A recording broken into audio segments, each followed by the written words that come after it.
ഫിനാൻഷ്യറുടെ അവിടുന്ന് തല്ലൂടി സച്ചി ഇറങ്ങി വരികയാണ്. എന്നിട്ട് ഫിനാൻഷ്യറുടെ ഗുണ്ടകളോട് പറയാണ്, നിങ്ങളുടെ മുതലാളിയുടെ വണ്ടി തന്നെ വേണമെന്നൊന്നുമില്ല എനിക്ക്.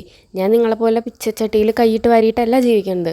ഞാൻ എൻ്റെ സ്വന്തം കാലിൽ നിന്ന് ഞാൻ നിങ്ങൾക്ക് കാണിച്ചു തരാം എന്നൊക്കെ പറഞ്ഞിട്ട് അവിടെ നിന്ന് ഇറങ്ങുകയാണ് കേട്ടോ. ഈ സമയത്ത് രേവതിയാണെങ്കിൽ രേവതിയുടെ വീട്ടിൽ സച്ചിക്ക് വേണ്ട എല്ലാ സാധനങ്ങളും ഉണ്ടാക്കിക്കൊണ്ടിരിക്കുക എല്ലാവരും കൂടിയിട്ട്. അങ്ങനെ ഒരു രാത്രിയൊക്കെ ആയപ്പോൾ സച്ചി കയറി വരികയാണ് കേട്ടോ. അപ്പോൾ സച്ചിയാണെങ്കിൽ ആകെ കള്ളൊക്കെ കുടിച്ച് ആകെ ബോധമില്ലാണ്ടാണ് വരുന്നത്. അപ്പോൾ തന്നെ രേവതിക്ക് ആകെ ദേഷ്യം വരും കേട്ടോ. എന്നിട്ട് വന്ന് കയറിയിട്ട് പറയും, അതേ എന്താ എൻ്റെ എല്ലാ ജീവിതവും നാശമായി, ഇവള് കാരനാണ്, ഇവൾ ചെയ്തത് കാരനാണെന്നൊക്കെ പറയും കേട്ടോ. അപ്പോൾ രേവതി ഇങ്ങനെ മിണ്ടാതിരിക്കുമെന്ന് പറയുന്നുണ്ട്. അങ്ങനെ എനിക്കിപ്പോൾ തന്നെ അയാളുടെ അടുത്തേക്ക് പോകണമെന്ന് പറഞ്ഞിട്ട് വീണ്ടും പോകാൻ നിൽക്കുക. അപ്പോൾ രേവതി പറയും, ഇനി ഫിനാൻഷ്യറുടെ അടുത്തേക്കൊന്നും പോകണ്ട പറയും. ഫിനാൻഷ്യറുടെ അടുത്തേക്കല്ല, ഇന്ന് രാവിലെ എൻ്റെ വണ്ടി ഷോറൂമിൽ വർക്ക്ഷോപ്പിലാന്ന് പറഞ്ഞില്ലേ, നീ കള്ളം പറഞ്ഞില്ലേ, അയാളോട് പോയിട്ട് എനിക്ക് സത്യം പറയണം. എന്തിനൊരാളോട് കള്ളം പറയുന്നത്?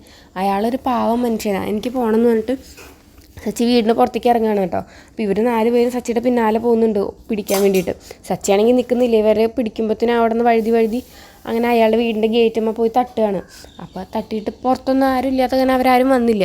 അപ്പോൾ രേവതി വേഗം തന്നെ സച്ചിനെയും വിളിച്ച് കൊണ്ടുപോകാം. ആ സമയത്ത് ആ വീട്ടുകാർ ഇറങ്ങി വരികയാണ്. എന്നിട്ട് ആരാ തട്ടിയത് എന്നൊക്കെ പറഞ്ഞ് ചോദിക്കുമ്പോൾ സച്ചി ഓടി പോകും കേട്ടോ. അപ്പോൾ രേവതിയും പിന്നാലെ ഓടി പോയിട്ട് സച്ചി പറയാൻ തുടങ്ങുമ്പോഴത്തേന് രേവതി പറയും, അതല്ല ഞങ്ങൾ ദീപാവലി വിഷ് ചെയ്യാൻ വന്നതാണ്, പിന്നെ ഈ സ്വീറ്റ്സും തരാൻ വന്നതെന്ന് പറഞ്ഞിട്ട് അവരുടെ കയ്യിലുള്ള സ്വീറ്റ്സ് അങ്ങോട്ട് കൊടുക്കും. അപ്പോൾ അയാൾ പറയും, അതെന്തിനാ മോളെ ഇപ്പം തന്നെ തന്നെ, അത് നാളെ തന്നാൽ പോരെ, നാളെയല്ലേ ദീപാവലി എന്ന് പറയും.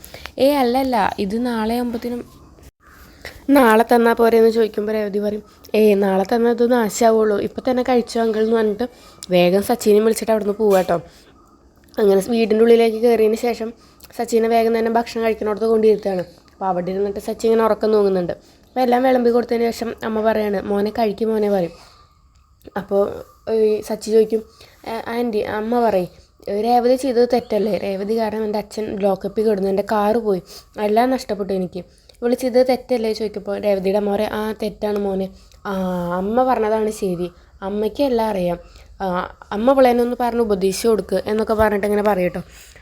അതുപോലെയാണ് ഇന്നത്തെ ഒരു എപ്പിസോഡ്. അപ്പോൾ നിങ്ങൾക്ക് എൻ്റെ വീഡിയോ ഇഷ്ടമാവുകയാണെങ്കിൽ ലൈക്ക് ചെയ്യുക, ഷെയർ ചെയ്യുക, സബ്സ്ക്രൈബ് ചെയ്യുക, സപ്പോർട്ട് ചെയ്യുക.